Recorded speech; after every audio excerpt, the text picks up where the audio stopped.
Trade reports are really starting to escalate surrounding the Milwaukee Bucks and Robert Williams. A brand new report has dropped revealing a huge Bucks trade update, and it is involving Robert Williams and Bobby Portis. We're going to break down that report in this episode, as well as discuss what it means going forward for the Bucks as they are preparing for a very interesting next few weeks and months surrounding trade talks. So stay tuned for all that in this episode, folks. But before we get into it, if you're a part of the 83% who aren't subscribed to the channel, this is the place to be for daily Bucks content. We're on the road to 2,000 subscribers, so if you're a part of that 83%, smash that subscribe button. It would mean the world to myself. Now, there's a lot to go over today. Obviously, the Milwaukee Bucks are in an interesting spot.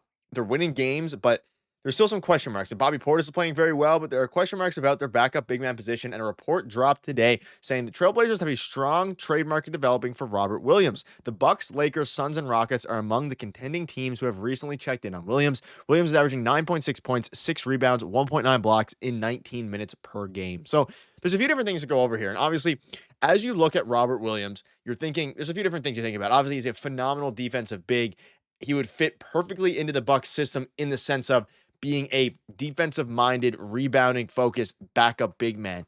But as we'll dive into in a little bit here, there are a lot of things that are intriguing about this signing, and we've heard things. I've made videos about this weeks ago and even months ago about Robert Williams and what his impact could be on this team. We've heard reports circulating about Robert Williams for weeks now, but this is the first time, and that's why I'm covering it today, in a while that an actual firm report has dropped revolving the Milwaukee Bucks from a reliable reporter, and Robert Williams. And again, they're among a couple of other teams, Lakers, Suns, and Rockets. The Suns obviously at this point are reportedly pursuing Jimmy Butler, which is super intriguing. And then you of course have the Lakers with LeBron James. You have, there's some trade talks surrounding that. And of course the Houston Rockets, who are in on a lot of the defensive minded players. But it seems like if the Bucks want to do this trade, they could potentially do it. And you're looking at Robert Williams' stats, 10 points, 6 rebounds, and of course, a steal and 2 blocks a game.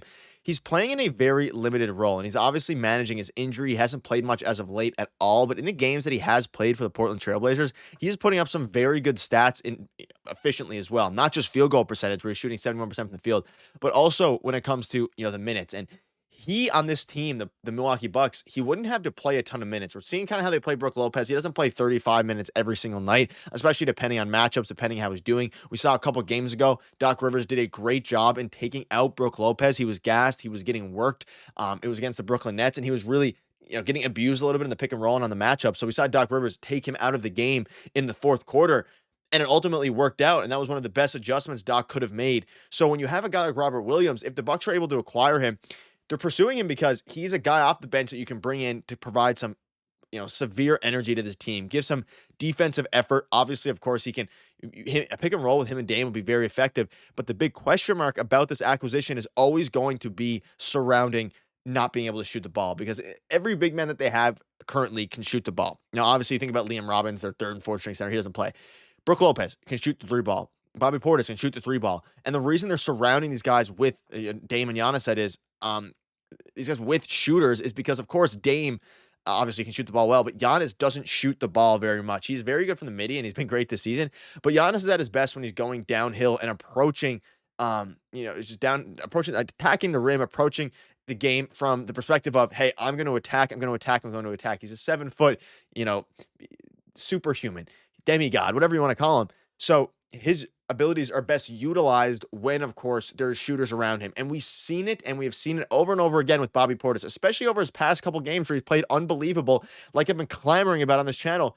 I've been saying it ad nauseum. Having Bobby Portis in the corners, rather than posting up every possession, having him really just sit in the corners and move off ball, it creates so much more space for Dame. We saw him get 11 free throws in yesterday night's game, which, of course, is because he was driving. He has that extra space because when Bobby Portis on the floor, and Brook Lopez for that matter, they're spacing out the wings and the corners. Now, when you're looking at Robert Williams, he won't be able to do that. But that's why you can kind of stagger the lineups a little bit. Maybe you don't play Robert Williams with Giannis a ton. Maybe this is more of a kind of a bench unit guy that you bring out. Let's say you want a more agile center. He can guard the pick and roll a lot better. He can guard 1 through 5 better. He can't guard ones and point guards and shooting guards super effectively. But he finished 7th in defensive player of the year voting just 4 years ago in 2021.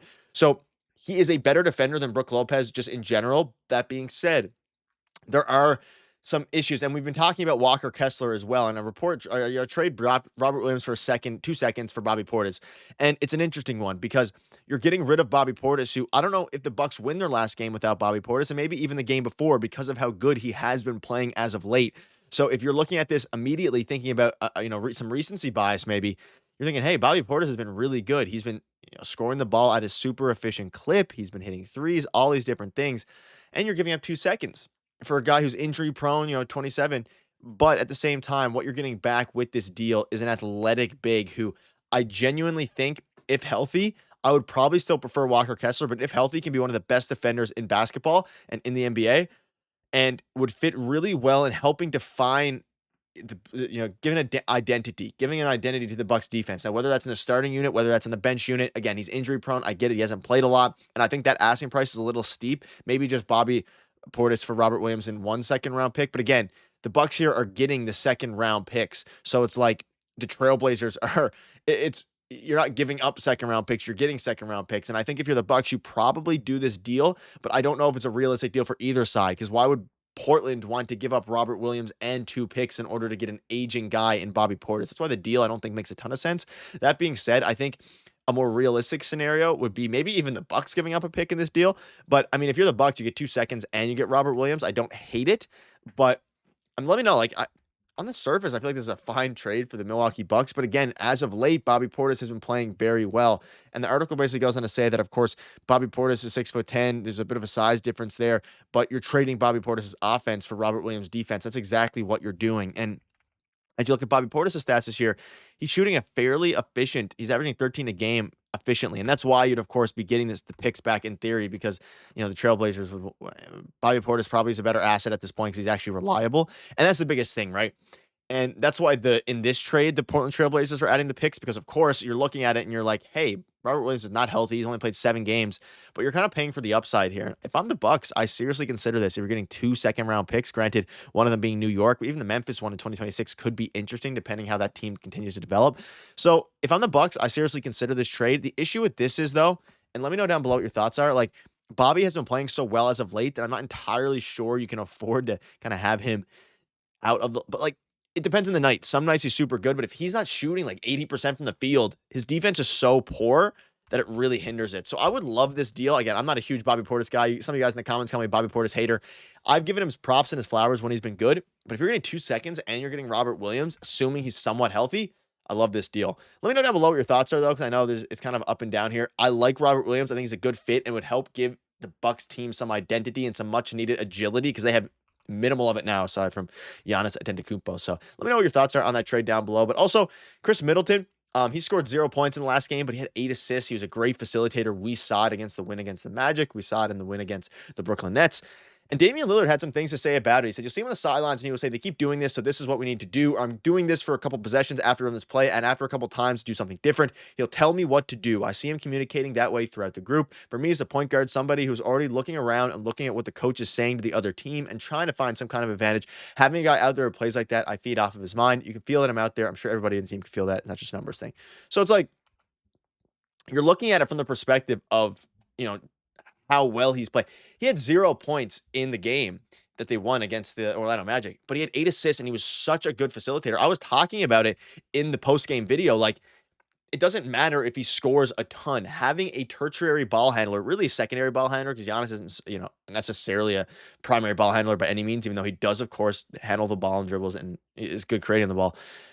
Chris Middleton, having someone else out there who's a steady presence, especially off the bench, has given this team really some big confidence and also some calmness to the group. And I think having a veteran like Chris Middleton in this system is so important. I've been clamoring for that all year. And I just wanted to get that quote out there. Shout out to Dame as well for being a leader. Like, I think this team is in very good shape. I've been discussing Chris Middleton's impact that he's had. And even when he's not scoring the ball, think about when he starts to score, gets up to 10, 15 points a game alongside his veteran leadership and his facilitating capabilities.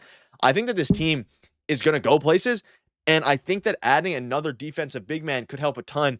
But I'm curious to see what you all think down below about the Bobby Portis aspect of it, because I know a lot of people were saying trade Bobby Portis. I was one of them. I still think they need to. I don't think he's going to help them win playoff games. I don't think he's going to help them win a ton of regular season games, even though he has been shutting me up and proving me wrong. I mean, he's averaging 13 points and 8 rebounds on 47% from the field and 38% from three. He's shooting the lights out of the ball. So it's interesting, but his defense is the problem, and it's just lack of aggressiveness when not in the post. So it's going to be interesting to see what happens with this. Let me know down below again what your thoughts are on all of this. I'm intrigued to see what kind of happens. He's been with the Bucks for so long that maybe some fans out there don't want him traded. But let me know down below what your thoughts are. And also let me know what your thoughts are on Chris Middleton's play so far, because according to Dame, he's loved it, and I've also loved the facilitating aspect of it. But that'll wrap it up. Let me know what your thoughts are. And thank you once again for your guys' support. Make sure to smash that subscribe button. Let me know down below, would you make this deal if you were the Milwaukee Bucks? Thank you guys for watching. See you later.